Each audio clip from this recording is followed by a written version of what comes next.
Used to party, used to hang out with the bad people.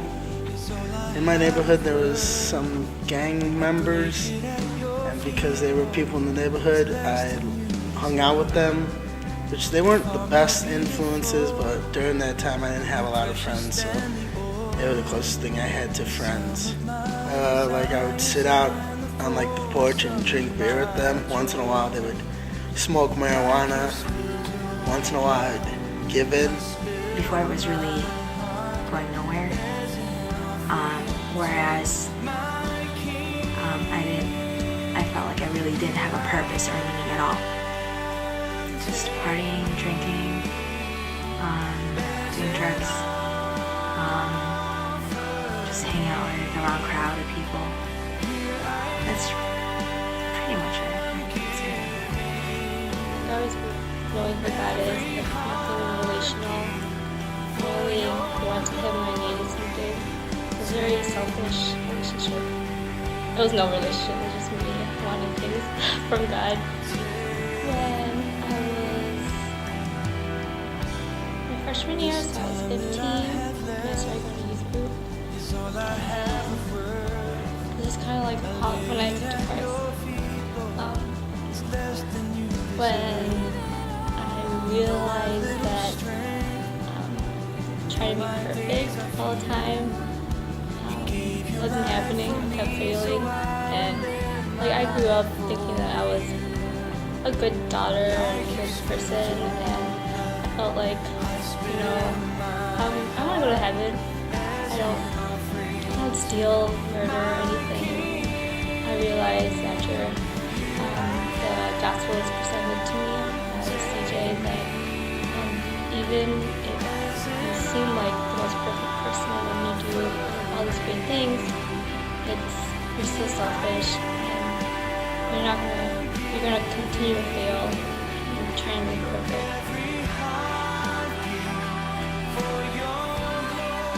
I wasn't sure if it was an Easter thing, but it was a service, like I want to say service or outreach. Service was hosting something. I remember they did a skit. It was the crucifix. Jesus, and the person playing Jesus made me believe he was so much pain. And, you know, Jesus had to be. And then realizing, you know, just the truth behind that, you know. He died for me. I remember, I think they did an altar call, you know, just raise your hand. I rose my hand with confidence, you know. Jesus is my God, and I am a sinner, and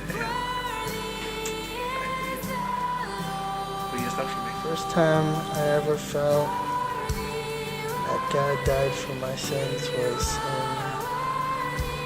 in July 24th of 2000. I was at an ELCA, that's Evangelical Lutheran Churches of America. They have a youth conference every 3 years, and that year it was in St. Louis. Last night when we were doing the feet washing and like worshiping at the same time, I felt right there and then that Jesus died for my sins. I remember actually, it was the first time I went to a youth group winter retreat.